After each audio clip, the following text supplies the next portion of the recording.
In April of 2011, Sheriff Calvin Mercer of Lakewood County, Oregon, found himself tackling the most puzzling case of his 22-year career. At 54, Mercer was a careful and methodical investigator, having earned a solid reputation over the years for his meticulous approach and composed demeanor, even under the toughest pressure. Lakewood County itself spanned 1,800 square miles, covering everything from thick forests to arid desert landscapes. Echo Lake, a 400-acre natural body of water surrounded by vacation homes and permanent residences, sat at its heart. What initially seemed like a tragic accident was the beginning of a much deeper mystery. Nolan Briggs, a 38-year-old electrical engineer who spent weekends at Echo Lake, was found dead in his workshop, apparently electrocuted while working on a custom radio setup. The early investigation pointed to a simple accident, until Deputy Lila Tran, while going through Briggs's personal belongings, uncovered a journal with some unsettling entries. The last note, dated the day before Briggs's death, read, "It's happening again. Third night in a row, voice coming through even when the equipment is unplugged. Same message, 40 years buried isn't enough. I'm going to try a different frequency range tonight. Whatever's out there wants to be heard." The journal revealed that Briggs had spent the last 3 months conducting experiments he called ambient frequency detection, trying to capture and record natural radio waves around Echo Lake. His notes described picking up what he initially thought were fragments of radio broadcasts, bouncing off the ionosphere, a common occurrence among radio enthusiasts.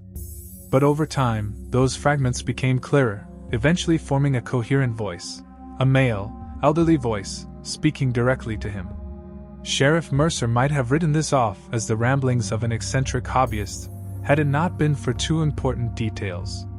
First, the medical examiner's report showed irregularities that didn't fit the typical signs of accidental electrocution.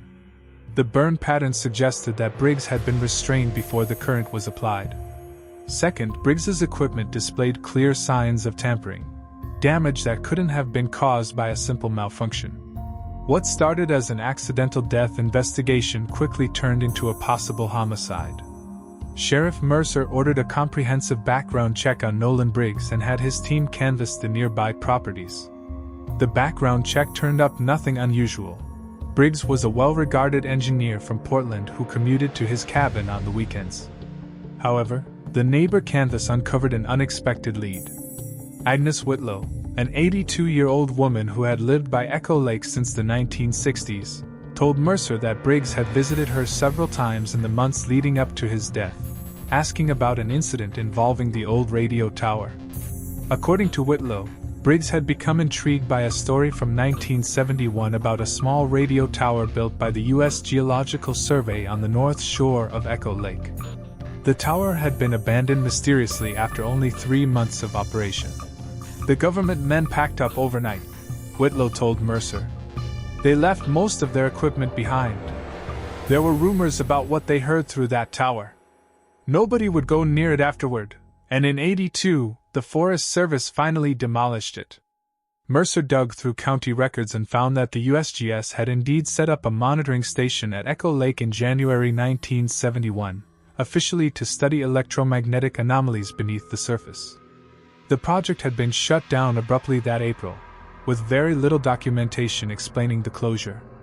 The most puzzling part was a classified addendum, which Mercer couldn't access, even with his law enforcement credentials. The investigation took a startling turn when Mercer obtained Briggs's recorded audio files. Most of them were filled with static and ambient noise, but the last recordings, made just a week before his death, captured what Mercer described as a voice unlike any I've heard, distorted but clearly human, repeating the same phrase, 40 years buried isn't enough. Audio specialists confirmed that the recordings hadn't been tampered with or edited. Whatever Briggs had recorded was a legitimate transmission, though its origin remained a mystery. The phrase, 40 years buried, particularly caught Mercer's attention. When he counted back from 2011, it pointed to 1971. The same year the USGS station had mysteriously been abandoned. Mercer began searching for any incidents from that period around Echo Lake, and county archives revealed that 3 men had gone missing in early 1971, each in separate incidents, all within a mile of the lake. None of the cases had ever been solved, though the investigators at the time had suspected a drifter in the area. What stood out most was that the lead investigator on those disappearances, Deputy Victor Lane, had resigned shortly after the cases, citing health problems. Mercer managed to track down Lane's widow, Dora, who was now in her 80s. She shared that her husband had never spoken much about the missing persons, but his health issues, night terrors and paranoia, had started right after working on the case. He would wake up screaming about voices coming from the water, she told Mercer. Before he died in '93, he made me promise never to go near Echo Lake. He said there was something unnatural there, something that used the water to amplify itself. These revelations painted a chilling picture. 4 decades earlier, 3 men had vanished near a lake that had once hosted a government research station, which was then abruptly abandoned. Now, a man investigating strange radio signals in the same area had died under mysterious circumstances. Mercer's next move was to examine the geography of the area.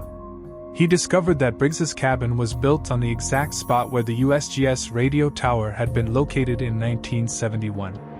More importantly, using modern mapping technology, Mercer realized that Briggs's workshop sat directly above a natural underground cavity, a cave system partially filled with water that connected to Echo Lake through hidden channels. Hydrogeologists confirmed that such a cavity could amplify certain frequencies generated by moving water. Essentially, the unique geology beneath Briggs's property had created a natural speaker system, with Echo Lake acting as the diaphragm. This scientific explanation helped explain the strange phenomena Briggs had recorded, but it didn't answer why someone would want him dead for investigating it. Mercer turned his attention to finding a link between Briggs and the disappearances from decades ago. The breakthrough came unexpectedly during a routine evidence review. Briggs's journal contained several pages where he had pressed hard enough with his pen to leave impressions on the pages below. Digital enhancement of these impressions revealed an address Mercer hadn't connected to the case before: Ronald Baxter, a retired Forest Service worker who had been part of the team that demolished the old radio tower in 1982. Mercer traveled 50 miles to Baxter's home and prepared to interview him. At first, Baxter was reluctant to speak, but eventually, he admitted that the demolition team had found human remains concealed within the concrete foundation of the abandoned radio tower. There were 3 bodies, Baxter confessed, adult males. The foundation had been poured around them, embedding them in the concrete. "We were told by our supervisor to ignore it, rebury everything, and never mention it," Baxter explained. "They said it was a matter of national security." Baxter went on to reveal that several of the workers had taken photographs of the remains before following orders to rebury them. He still had copies of the photos, which he handed over to Mercer. The images were deeply unsettling, showing partial skeletal remains exactly as described: 3 adult men, seemingly placed alive into the wet concrete, as signs of struggle could be seen in the hardened material. This provided a clear link to the 3 men who had gone missing in 1971, but it still didn't explain Briggs's death 40 years later. The missing piece of the puzzle came when Mercer re-interviewed Briggs's colleagues from his work in Portland. One co-worker revealed that Briggs had been working on a project to improve underground communication systems, specifically, a prototype capable of transmitting voice data through solid rock using extremely low frequencies. The prototype, which Briggs had been testing at his workshop by Echo Lake, was missing from the crime scene. The investigation ultimately led Mercer to Dr. Felix Donnelly, a geophysicist who had been part of the original USGS team in 1971 and was still working for the government. When confronted with the evidence, Donnelly cracked and confessed to his involvement in both the crimes from 1971 and the murder of Briggs. According to Donnelly's confession, the 1971 USGS mission had never been about studying electromagnetic anomalies. It was actually a classified operation aimed at developing technology to detect submarine communications through natural bodies of water, a crucial Cold War advantage. The 3 missing men were local hikers who had accidentally stumbled upon the secret project. "It was a different time," Donnelly said. "We had orders to protect the project at all costs. Things escalated. We couldn't risk exposure. The project had been shut down when the team discovered that their equipment wasn't just picking up signals. It was somehow amplifying and distorting them through the unique geology of Echo Lake. They began hearing what Donnelly described as voices that shouldn't have been there. He had initially chalked it up to stress, but the team was terrified enough to abandon the project and demolish the site. When Briggs began experimenting with similar technology decades later, he inadvertently tuned into frequencies that stirred something that, according to Donnelly, should have stayed quiet. It was unclear whether Donnelly genuinely believed that a supernatural phenomenon was at work, or if he simply feared his past crimes being exposed. Regardless, he had been tracking Briggs's progress through academic channels and ultimately decided to eliminate him when Briggs's discoveries got too close to revealing the truth. Donnelly was arrested and charged with Briggs's murder.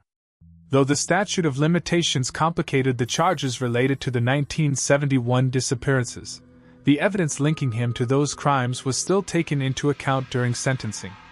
Donnelly was eventually sentenced to life in prison without the possibility of parole. The remains of the 3 men found under the radio tower's foundation were recovered and identified through DNA matching, bringing closure to families who had wondered about their fate for over 40 years. As for Echo Lake, scientific analysis confirmed that its unusual acoustic properties were a result of its unique geology and underground cave system. These natural features had the potential to amplify and distort sounds in ways that might seem otherworldly to anyone experiencing them without context. Sheriff Mercer filed his final report in November 2011, stating, "What began as a Cold War secret became a decades-long cover-up that claimed 4 lives. Whatever natural phenomena exist at Echo Lake, they only serve to amplify the very human crimes committed there." However, Mercer would later admit to his colleagues that he had never fully been at peace with the resolution.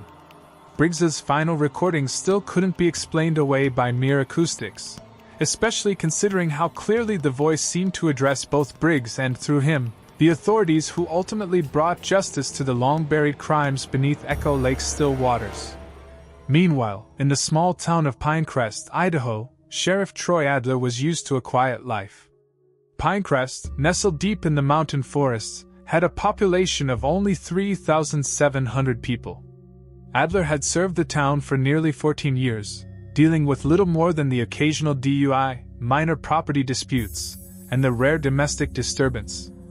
At 46, Adler had graying temples and a face weathered by years spent outdoors. He was a fixture in the community, well respected for his fairness and steady temperament. In September 2018, the usually calm rhythms of Pinecrest were shattered when a seasonal forest worker stumbled upon something truly horrifying. While clearing brush near an old logging road, about 6 miles outside of town, he uncovered a crude grave. The remains of a young woman had been partially exposed by heavy rainfall. Sheriff Adler arrived at the scene without delay, calling in the state forensics team to take over. The body had been buried for about 2 years, based on their initial estimates. It seemed she had suffered blunt force trauma to the skull, which appeared to be the cause of death. However, the most unsettling part was how the body was positioned. Her hands were carefully crossed over her chest, with a small carved wooden pine tree placed between them. "I've never seen anything like this in all my years," Adler murmured to his deputy, Joe Kinney, as they observed the forensics team at work. Who could do something like this in Pinecrest? Within days, the victim was identified as Caravance, a 23-year-old woman from nearby Clearwater County who had gone missing in July 2016. She had been last seen at a gas station in Pinecrest, where her car had broken down. A local had offered to help, offering her a ride to the nearest mechanic, but she never made it. As Adler dug deeper into the investigation, he uncovered something chilling. Kara wasn't the first young woman to vanish in the area. Over the past decade, 4 other women, all between the ages of 19 and 25, had disappeared while passing through. 2 of the cases had been written off as runaways, one as a probable drowning in the Clearwater River, though no body was ever found, and one remained an open missing persons case. Adler obtained permission to search the areas surrounding the first burial site, bringing in cadaver dogs from the state police. What they discovered only deepened his growing unease. 4 more graves. They were arranged in a rough semicircle around a massive, ancient pine tree. Each grave held remains in similar states of decay, with the hands crossed and a wooden pine tree figure placed with each body. The discovery rocked the tight-knit community. State and federal authorities quickly descended on Pinecrest, setting up a joint task force to investigate what was clearly the work of a serial killer who had been operating unnoticed for years. As the most experienced local lawman, Adler was brought into the task force, working closely with FBI profilers. The profile they put together suggested that the killer was someone with deep knowledge of the forest, someone socially adept enough to gain the trust of strangers, and someone with strong ties to the Pinecrest area. The carved pine figures pointed to ritual significance, perhaps linked to local history or personal beliefs. While the 5 victims had little in common besides being young women traveling alone, none had ties to Pinecrest itself. It seemed the killer targeted vulnerable outsiders rather than locals. As news of the discovery spread, Adler started noticing subtle shifts in town. People who once greeted him warmly now seemed distant, and conversations at the local diner would fall silent when he walked in. He chalked it up to the pervasive fear and suspicion that had overtaken Pinecrest. 3 weeks into the investigation, Adler received an anonymous letter at the sheriff's office. It read, "Sheriff, you're looking in the wrong places. Ask about the Woodsman's Festival of 1987 and why it stopped. Some traditions never really die." The Woodsman's Festival had been a beloved annual event in town until it abruptly ended 31 years ago. Most younger residents had never even heard of it. When Adler spoke to the older townspeople, he was met with uncomfortable silences and claims of poor memory. Finally, Miriam Fletcher, the 83-year-old former town librarian, agreed to meet him in confidence. What she revealed would completely alter the course of his investigation. "The festival ended because of what happened to that girl," Fletcher said, her hands shaking around her teacup. "Rachel Darnell, she was just passing through, had car trouble like the others.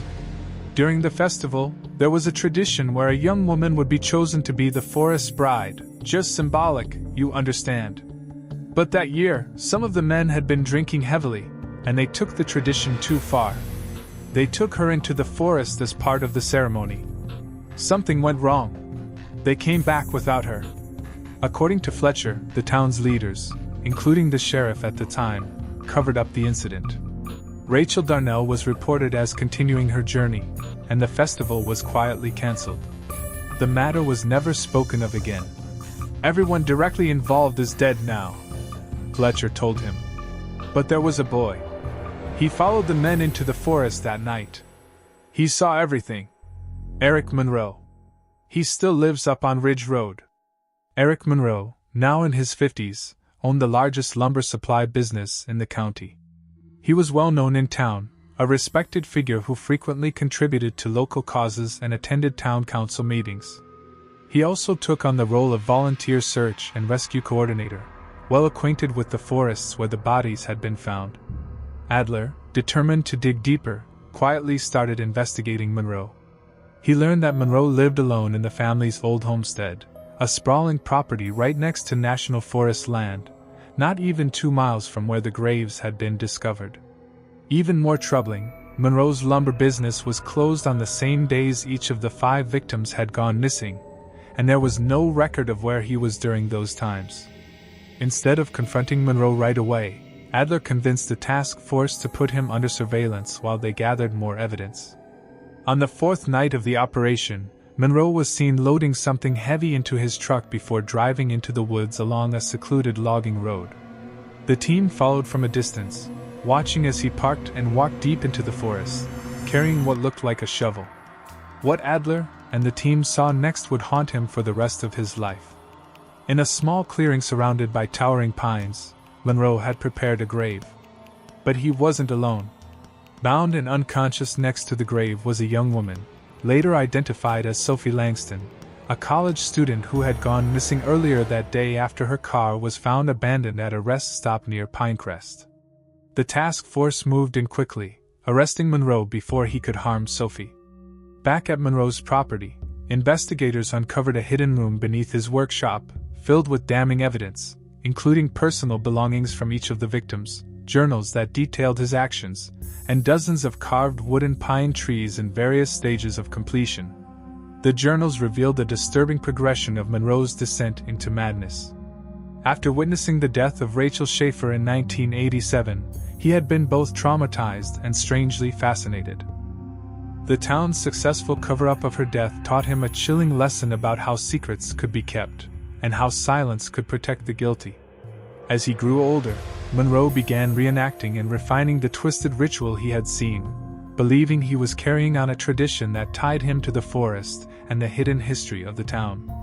The most disturbing part was realizing that there had been signs for years.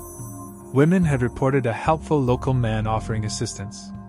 Monroe had an unusual interest in missing persons cases and a deep knowledge of the remote areas where searches took place.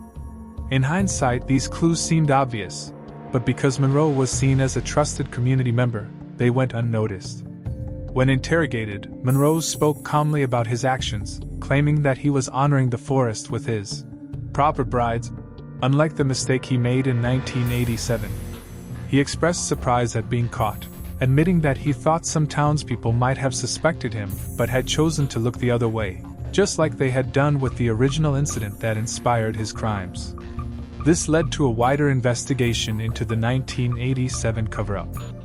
Although many of the people involved were no longer alive, enough evidence surfaced to implicate several elderly residents in obstructing justice.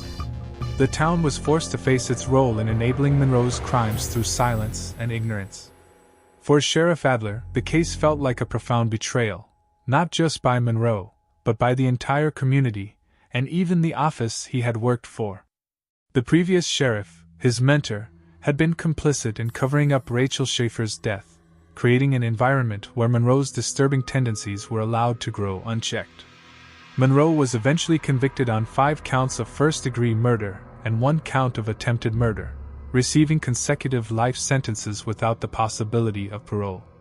Sophie Langston physically recovered from her ordeal, but the psychological scars would take years of therapy to heal. In the aftermath, Adler faced a difficult decision. Many people urged him to resign, believing the department needed a fresh start, free from the stain of the case. Others insisted he was the only one who could restore trust in local law enforcement because he had uncovered the truth. After much reflection, Adler chose to stay on as sheriff. He implemented sweeping reforms, including a cold case review process, mandatory reporting of all suspicious incidents regardless of who was involved, and regular audits of department practices by outside organizations. At a community meeting, Adler told the town, "What happened here wasn't just about one disturbed individual. It was about a culture of silence that valued comfort over truth, protecting our own over seeking justice for outsiders. That ends now, or I walk away." Pinecrest slowly began to heal, but the case left deep scars on the community's self-image. Tourism plummeted, and some families left town, unable to come to terms with their hometown's dark secrets. For years afterward, hikers reported finding small carved wooden pine trees along trails in the national forests, silent tributes to the victims left by an anonymous hand. Sheriff Adler personally made it a point to collect and remove each of the small carved pine trees, silently standing watch for the victims who had lost their lives because too many people had turned a blind eye to the horrors hidden beneath the quiet pines. Although Monroe's reign of terror had ended, Adler often found himself scrutinizing the familiar faces around him, wondering what secrets might be lurking behind the friendly smiles of the people in Pinecrest. The forest, once a comforting and protective presence, now felt more like an observant sentinel, silently bearing witness to both past crimes and the fragile hope that justice had finally been served. On the night of November 17, 2007, Sheriff Colin Hale of Crawford County, Kentucky, received a call that would lead him into the most disturbing case of his 18-year career. At 51, Hale was a well-respected figure in the rural county, home to just under 15,000 residents. He had built a reputation as a methodical and unshakable law enforcement officer. The call came from Virginia Marks, an elderly widow who lived alone in a remote area at the edge of Shawnee National Forest. Her voice was shaky as she reported seeing someone standing completely still at the tree line behind her house. This tall figure had been there for over 3 hours, seemingly watching her home. "He's been out there since sunset," she told Hale. "Doesn't move, not even when I flashed my porch lights or called out. Just stands there, watching. I'm scared to go to sleep." Hale sent Deputy Nina Caldwell to check things out, expecting it to be a simple case of someone mistaking a deer for a person, or maybe a hunter who wandered onto private property. However, 20 minutes later, Caldwell called back, her usual calm voice now tinged with tension. "Sheriff, you need to see this for yourself. There's definitely someone out here. But something's not right." When Hale arrived at the Marks property and focused his spotlight on the forest edge, about 200 yards from the house, he saw a figure that, at first glance, seemed like an unusually tall man, at least 6.5 feet tall, dressed in dark clothing. But as Hale took a closer look, something didn't add up. The figure stood completely still, unbothered by the bright spotlight. Its proportions seemed off, arms too long, torso too narrow. Most unsettling of all was the face, or lack thereof. There were no discernible features, just a dark blur where its face should have been. "We've called out multiple times," Caldwell explained quietly. "No response. I approached to about 50 yards, but I got a really bad feeling and decided to wait for backup." Though Hale wasn't a superstitious man, there was something about the scene that made the hairs on the back of his neck stand up. He radioed for additional deputies and, with Caldwell, cautiously approached the figure, weapons drawn. When they were about 100 yards away, the unexpected happened. The figure moved. But it wasn't a normal movement. It tilted, as if leaning forward to get a better look at the officers, an angle that seemed physically impossible without toppling over. Hale called out, "Crawford County Sheriff's Department. Identify yourself." The figure didn't respond but continued its strange tilt. Then, in an instant, it vanished into the forest with a speed so fast that both officers briefly lost sight of it. A thorough search of the area turned up nothing except a patch of disturbed ground where the figure had stood. The area, about 3 feet in diameter, had been cleared of fallen leaves, revealing bare soil beneath. Strangely, no footprints were found, even though the damp ground should have preserved them. Hale filed a report marking the incident as suspicious activity, and labeled it an unidentified trespasser.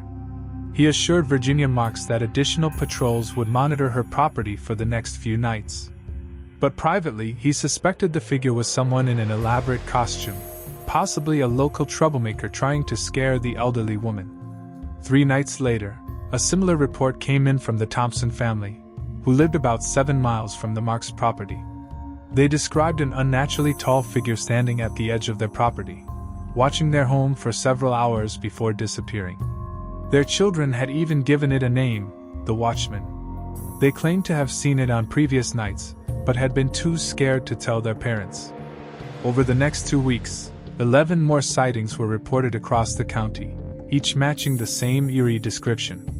An unnaturally tall, thin figure stood motionless for hours, observing homes from a distance, retreating when approached, and leaving a circle of disturbed ground in its wake. The sightings formed a rough pattern, almost as if the figure were making a deliberate circuit of the region. Local media picked up the story, dubbing the mysterious observer the Crawford Watchman. Speculation ran wild on social media, with theories ranging from an escaped psychiatric patient to an elaborate prank orchestrated by local teenagers. Some residents claimed to have taken photographs of the figure, though the images were always too blurry or distant to provide any solid proof. Sheriff Hale maintained a public stance of skepticism, urging residents to stay calm while his department continued its investigation. Privately, however, the consistent reports and reliable witnesses were starting to trouble him deeply. Whatever was going on, it seemed to defy any simple explanation.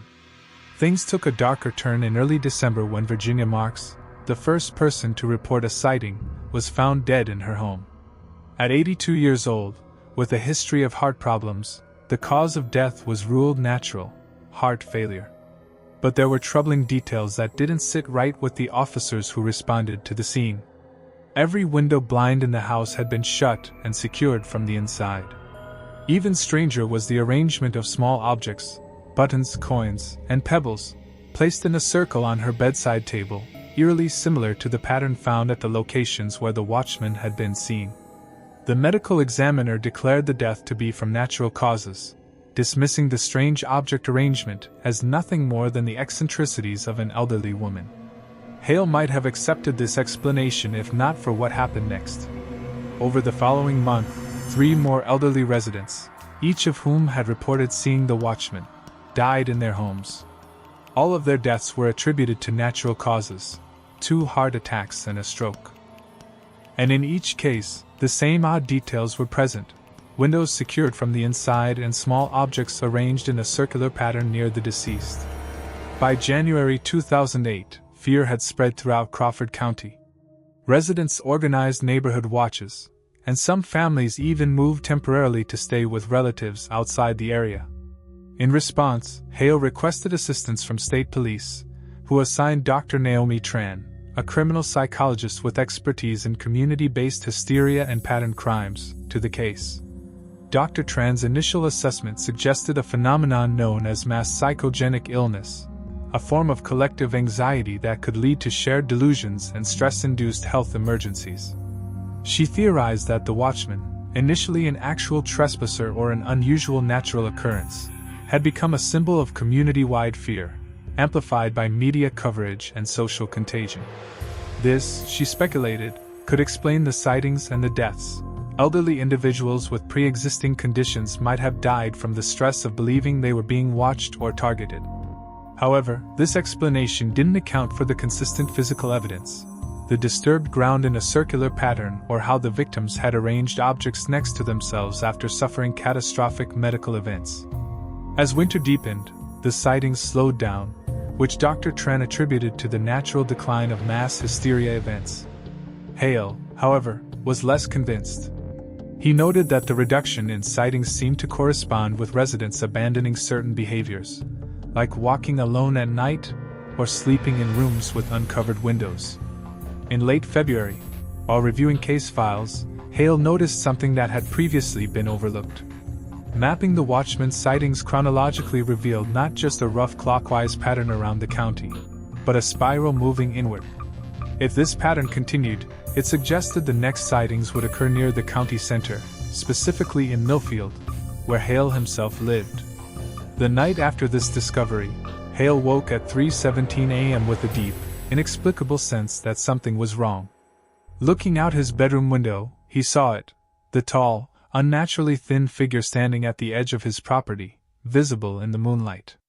Unlike previous reports where the figure faced Holmes, this time it appeared to be staring directly at Hale's house, as if aware of his specific location. Gathering his service weapon and radio, Hale moved quietly through his house, observing the figure from different windows.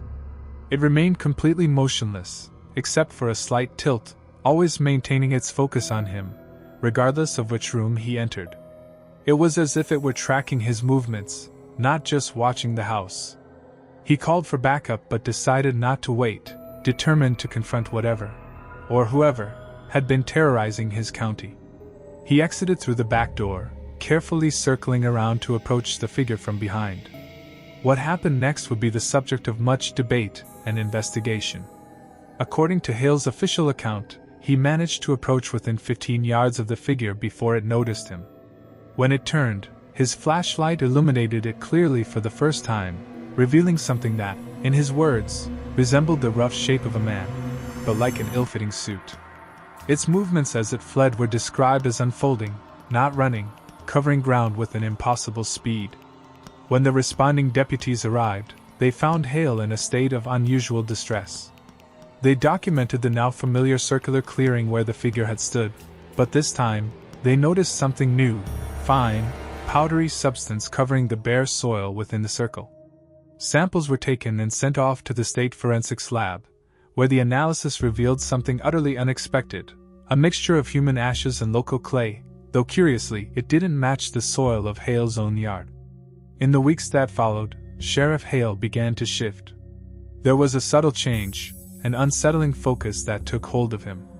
He pored over historical documents, immersing himself in the county archives, consulting local historians, and speaking with archaeological experts from the University of Louisville.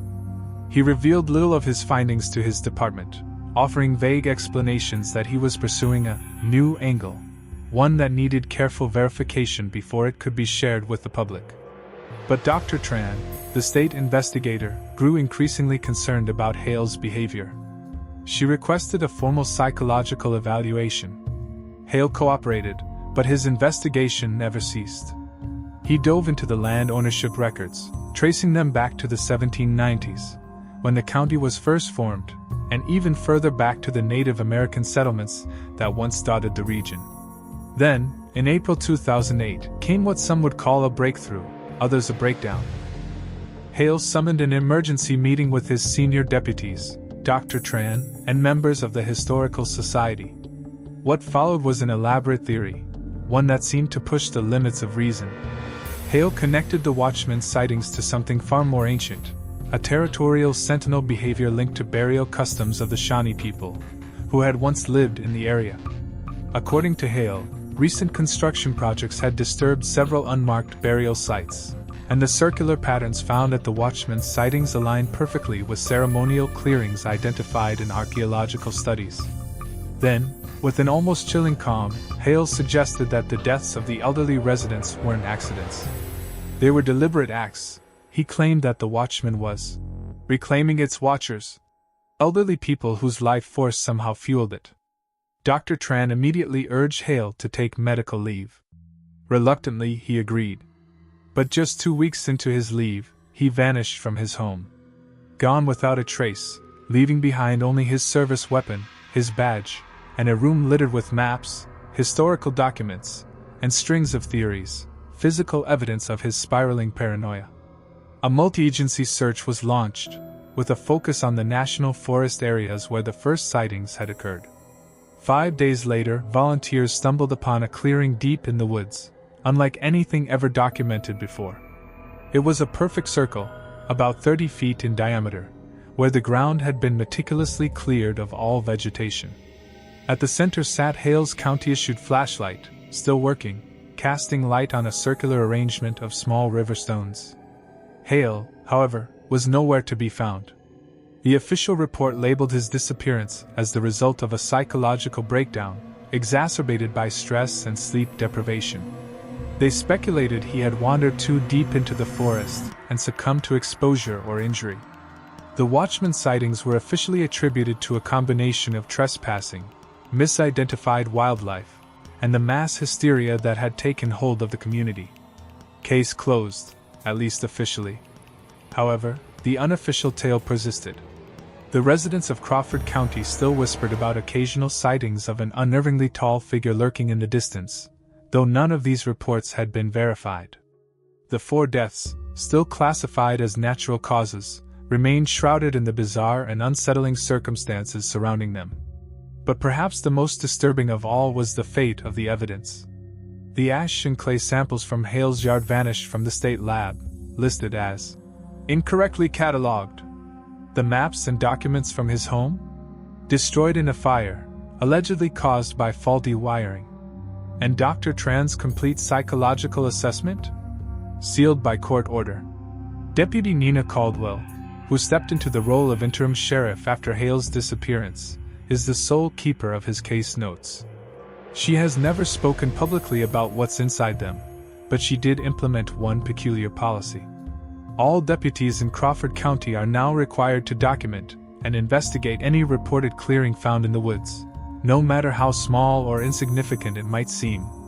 Some patterns, she reportedly told a deputy who questioned the rule, aren't meant to be completed. Fast forward to Sheriff Owen Maddox, the no-nonsense, pragmatic chief law enforcement officer of Sparrow County, Ohio, for over a decade. At 47, Maddox had built a reputation for thoroughness, impartiality, and a knack for solving problems with quiet precision. His jurisdiction spanned 720 square miles of rural land, small farming communities, and the county seat of Holbrook, a modest town of 8,200 residents. Like many small-town sheriffs, Maddox's caseload primarily involved domestic disputes, petty theft, and the occasional drug-related offense. Serious crimes were rare in Sparrow County, until April 5, 2019. That day, a land surveyor working in an abandoned limestone quarry, 5 miles outside Holbrook, made a grisly discovery. Human remains, partially embedded in a concrete slab. The initial excavation revealed not one body, but 3. All adult males. All showing signs of violent death. And all encased in what appeared to be deliberately poured concrete that had hardened around them. Forensic analysis determined that the men had been dead for approximately 12 to 15 years. The case was just beginning, and already, it seemed, Sparrow County's tranquil reputation was about to be shattered forever. All 3 victims had been bound before death, and each bore the unmistakable signs of brutal blunt force trauma. But what truly haunted the investigators was the evidence that suggested they had been encased in concrete while still alive, their desperate movements creating air pockets and distortions as the material hardened around them. The investigation immediately morphed into the most complex and chilling case of Sheriff Maddox's career. None of the victims matched any current missing persons reports from the relevant time frame. DNA tests yielded no matches in national databases. The quarry had been abandoned in 2003 when its operating company declared bankruptcy, leaving behind equipment, including a small concrete mixer, likely used in the killings. Whoever was responsible, Maddox told reporters at a press conference, wasn't just a killer. They wanted these men to suffer, he said, and they wanted to make sure they'd never be found. Only luck exposed this crime. The case might have gone cold right then and there, if not for an unexpected twist. 3 days after the discovery was reported, Sheriff Maddox received an anonymous handwritten letter. The letter was brief, unsettling, and made a chilling claim. "Sheriff, the men in the quarry were not the first, and they won't be the last. There are 7 more sites around the county. I know because I helped him. I kept his secret for 17 years, but I can't anymore. If you want to find the others, look beneath the old Parkman Bridge. Come alone, or I won't show myself." Maddox, initially skeptical, assumed it was likely a hoax. After all, cases like this often attract attention seekers and false confessions. But the weight of the triple homicide was too pressing to ignore any lead, no matter how dubious. Following protocol, he dispatched 2 deputies to hide near the specified location, an abandoned railroad bridge that spanned Crow Creek at the county's western edge. Maddox, for his part, approached the area openly.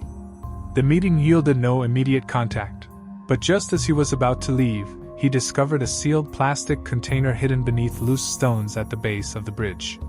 Inside, he found a hand-drawn map marking 7 locations across Sparrow County, along with a typed note. "I watched you arrive with backup. I understand, but it means I can't trust you yet. The map shows where the others are buried, 17 in total. Check the location nearest the water tower first. When you find them, I'll know I can trust you, and I'll explain everything. I'm sorry I helped him. I was young and afraid." Without hesitation, Maddox secured the scene and ordered a careful excavation at the first marked site near the Hollowbrook Water Tower, an overgrown lot where a machine shop once stood before being abandoned in the early 2000s. 2 days into the dig, investigators made a grim discovery: another concrete slab, this time containing 2 female victims, estimated to have been dead for 15 to 18 years. The subsequent investigation confirmed the map's terrifying accuracy. Over the next month, excavations at the remaining sites unearthed a total of 16 additional victims, 9 men and 7 women, all encased in similar concrete slabs, all bearing the signs of torture before death. The killings, it appeared, had spanned from 1998 to 2005, only to abruptly stop. The scale of the discovery stunned the quiet county. State and federal authorities, now involved, brought resources far beyond Maddox's small department's capabilities. DNA analysis eventually identified 11 of the 19 total victims. Most were transients, hitchhikers, drifters, or estranged individuals who had never been reported missing. Some had criminal records for minor offenses like petty theft or drug possession. As the identification process continued, Maddox received another cryptic message. This time, a disposable cell phone arrived in his mailbox, with a text message already typed on the screen. "You found them all now. I'm ready to talk. Drive to Campbell's abandoned farm tonight at 10. Come alone. I'll be watching to make sure." Against the advice of the state investigators, who wanted to set up a tactical operation, Maddox made the bold decision to meet the source alone. His reasoning was simple. Whoever had provided the map had intimate knowledge of the crimes but hadn't participated in the most violent aspects, based on the regretful tone of the messages. If he spooked them, they might vanish, taking crucial evidence with them. At the designated hour, Maddox arrived at Campbell's abandoned farm, a dilapidated property that had been vacant for nearly a decade. Following the instructions sent to the disposable phone, he parked in the overgrown driveway, switched off his headlights, and waited in the dark. 20 minutes passed before a figure emerged from the shadows. A woman, probably in her late 30s, thin, nervous, constantly glancing over her shoulder. She identified herself as Sylvia Carr. Without preamble, she whispered, "I helped him move and bury the bodies. I never killed anyone, I swear it. But I knew what he was doing, and I didn't stop him. I was 17 when it started. He was 36. The man in question, Graham Pritchard, was a concrete contractor and for a time, Sylvia's neighbor and partner." Her account of the grim events that transpired over a 7-year period was chilling. Pritchard, she claimed, had abducted and murdered his victims with ruthless, methodical precision, targeting those he believed society wouldn't miss, drifters passing through or those living on the edges of society. Sylvia's voice trembled as she recalled his disturbing justification. He called it cleansing, she said, her body visibly shaking. He described his actions as removing human waste from the world. He kept them in his storm cellar for days, sometimes, before taking them to a pre-prepared concrete form. What truly unsettled Sylvia, however, was the chilling reason the killings had stopped in 2005. It wasn't because he had a change of heart or feared capture. Graham Pritchard had died suddenly of a heart attack while working at a construction site. After his death, Sylvia inherited his property, retreating into seclusion with the burden of her knowledge and her complicity. "I should have come forward years ago," she confessed, her voice barely above a whisper. "But I was afraid of prison, afraid of what people would think." Then, last month, doctors diagnosed her with terminal cancer. She had 6 months to live, maybe less. "I can't die with this secret anymore," she admitted, her face strained with regret. Maddox arrested Sylvia Carr, reading her rights before taking her into custody. Her formal confession, recorded over 2 days, revealed horrifying details about Pritchard's methodology and his victims. She guided investigators to Pritchard's former property, which was now hers. A search of the storm cellar uncovered a makeshift torture chamber, left almost exactly as it had been when Pritchard died. Perhaps the most valuable piece of evidence was a journal Sylvia found among Pritchard's personal belongings, where he had meticulously documented each murder. The journal contained information about all 19 victims, details that had never been released to the public, details known only to the killer. The journal confirmed Sylvia's account, and it was clear that they had uncovered the full extent of his monstrous crimes. The case, which had begun with a land surveyor's grim discovery, ended with Sylvia Carr pleading guilty to 19 counts of accessory after the fact to murder, along with failure to report criminal activity and improper disposal of human remains. In recognition of her cooperation, her terminal illness, and the psychological hold Pritchard had exerted over her since her youth, Sylvia was sentenced to 20 years in prison, with the possibility of parole after 7. The victims, finally, were laid to rest in proper graves. Where possible, their remains were returned to families, while others were interred in a special memorial at Hollowbrook Cemetery, funded by county residents who wished to acknowledge the tragedy that had unfolded, largely undetected, in their midst. For Sheriff Maddox, the case left lasting scars. The knowledge that a serial killer had operated under his jurisdiction for years, unseen, while he was both a deputy and then sheriff, weighed heavily on him. Even more troubling were the stark implications of the case about society's view of its most vulnerable. As Maddox wrote in his final case report, "These 19 people vanished from the world without raising alarms because too many of them existed on the periphery of our attention. Their invisibility in life made their disappearance in death easier to ignore." The case led to significant changes in how Sparrow County handled missing persons reports, particularly for those who were transient or marginalized. Maddox instituted mandatory follow-up protocols, regardless of the individual's background or circumstances, and worked to improve coordination with surrounding counties and states. Pritchard's former property was seized by the county, demolished, and the land turned into a nature preserve. A small, understated memorial to the victims was erected on the grounds. The limestone quarry where the first bodies had been found was permanently sealed.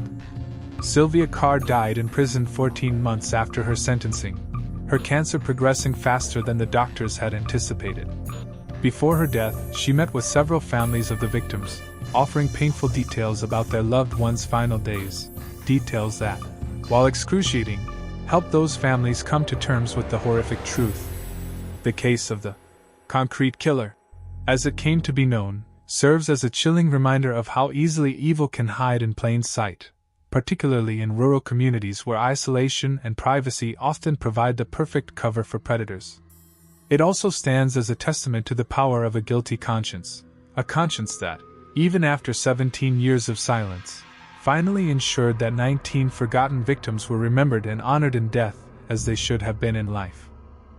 Sheriff Maddox continued to serve in Sparrow County until his retirement in 2023, 4 years after closing the county's most horrific case. He rarely spoke publicly about the investigation, but his colleagues noted that whenever he passed a construction site with wet concrete, he always paused, even if just for a moment, seemingly listening for the echoes of those whose lives had been silenced beneath the gray, hardening surface. Thanks so much for watching. I can't express enough how much your support means. The likes, the comments, it all really helps the channel grow. If you enjoyed the video, make sure to hit that like button and share your thoughts in the comments below. I always take the time to read them. And don't forget to subscribe so you never miss out on any new videos. See you next time.